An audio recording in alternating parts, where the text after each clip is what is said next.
Friends, ನಮಸ್ತೆ. ಬನ್ನಿ ಇವತ್ತು ಹೊಸದಾಗಿ ಒಂದು ರೆಸಿಪಿ ಮಾಡೋಣ. ಅದನ್ನು ಹೇಗೆ ಮಾಡೋದು ಅಂತ, ಅದಕ್ಕೆ ಯಾವ್ಯಾವ ಸಾಮಗ್ರಿಗಳು ಬೇಕಾಗ್ತವೆ ಅಂತ ತೋರಿಸ್ತೀನಿ ಬನ್ನಿ.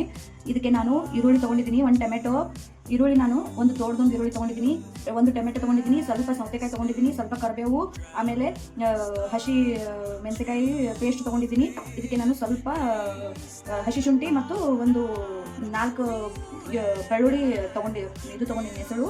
ಆಮೇಲೆ ಇಲ್ಲಿ ಕಡಲೆ ಹಿಟ್ಟು ತೊಗೊಂಡಿದ್ದೀನಿ, ಅಕ್ಕಿ ಹಿಟ್ಟು ತೊಗೊಂಡಿದ್ದೀನಿ, ಗೋಧಿ ಹಿಟ್ಟು ತೊಗೊಂಡಿದ್ದೀನಿ, ಜೋಳದ ಹಿಟ್ಟು ತೊಗೊಂಡಿದ್ದೀನಿ. ಇದನ್ನು ಹೇಗೆ ಮಾಡೋದಂತ ನೋಡೋಣ ಬನ್ನಿ. ಈಗ ಒಂದು ಪಾತ್ರೆ ತೊಗೋಬೇಕು, ಅದಕ್ಕೆ ಎಲ್ಲ ಹಿಟ್ಟನ್ನು ಸೇರಿಸ್ಕೋಬೇಕು.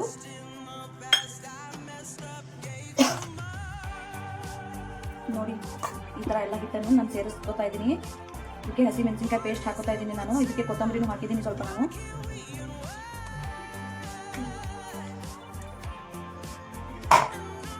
ಇದೆಲ್ಲ ರೆಡಿ ಮಾಡ್ತಿರೋದಕ್ಕೆ ಸೇರಿಸ್ಕೋಬೇಕು. ತುಂಬ ಟೇಸ್ಟಿ, ತುಂಬ ಚೆನ್ನಾಗಿರುತ್ತೆ ಇದು. ಒಂದ್ಸಲ ಮಾಡಿ ನೋಡಿ ನೀವು ಕೂಡ. ಇದಕ್ಕೆ ಸ್ವಲ್ಪ ರುಚಿಗೆ ತಕ್ಕಷ್ಟು ಉಪ್ಪು ಸೇರಿಸ್ಕೊಳ್ಳೋಣ.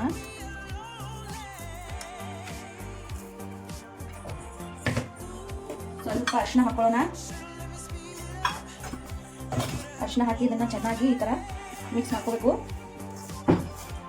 ತುಂಬ ಹೆಲ್ದಿ ಮತ್ತು ರುಚಿಕರವಾಗಿರುತ್ತೆ ಗೈಸ್ ಇದು. ಒಂದ್ಸಲ ನೀವು ಖಂಡಿತ ಟ್ರೈ ಮಾಡಿ.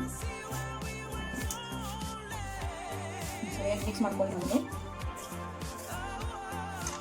ಇದಕ್ಕೆ ಸ್ವಲ್ಪನೇ ನೀರು ಸೇರಿಸ್ಕೋಬೇಕು. ಜಾಸ್ತಿ ನೀರು ಹಾಕಬಾರ್ದು, ಮೊದಲು ಎಷ್ಟು ಬೇಕೋ ಅಷ್ಟೇ ನೀರನ್ನು ಹಾಕಬೇಕು.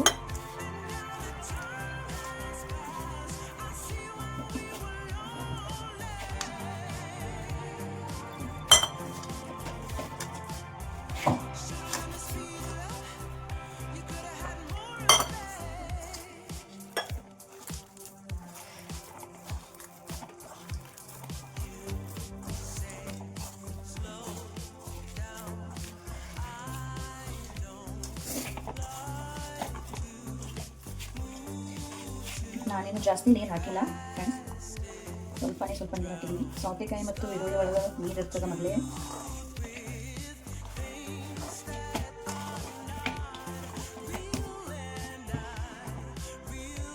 ಇದು ರೆಡಿಯಾಗಿದೆ.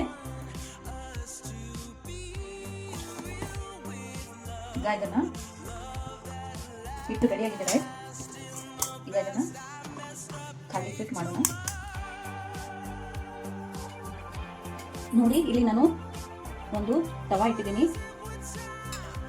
ಈಗ ಇದಕ್ಕೆ ಇದು ಬಿಸಿ ಆದಮೇಲೆ ಈ ಹಿಟ್ಟು ಕಲಿಸ್ಕೊಂಡಿದ್ದೀವಲ್ಲ ಅದನ್ನ ಈಗ ಇದ್ರೊಳಗನೆ ನಾವು ಈ ಥರ ಪ್ರೆಸ್ ಮಾಡಬೇಕು. ನೋಡಿ ಗೈಸ್,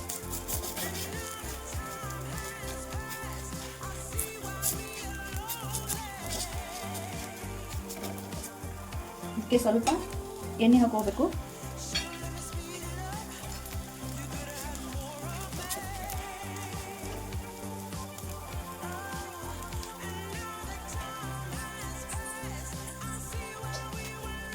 ಇಟ್ಕೊಂಡು ಮುಚ್ಚಳ ಮುಚ್ಚಿ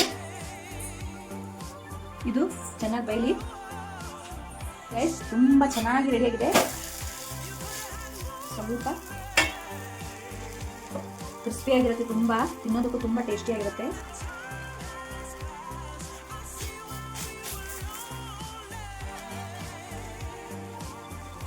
ಈಗ ಇದನ್ನು ತೆಗಿಯೋಣ ಗೈಸ್. ಇದು ಕೂಡ ಆಗಿದೆ.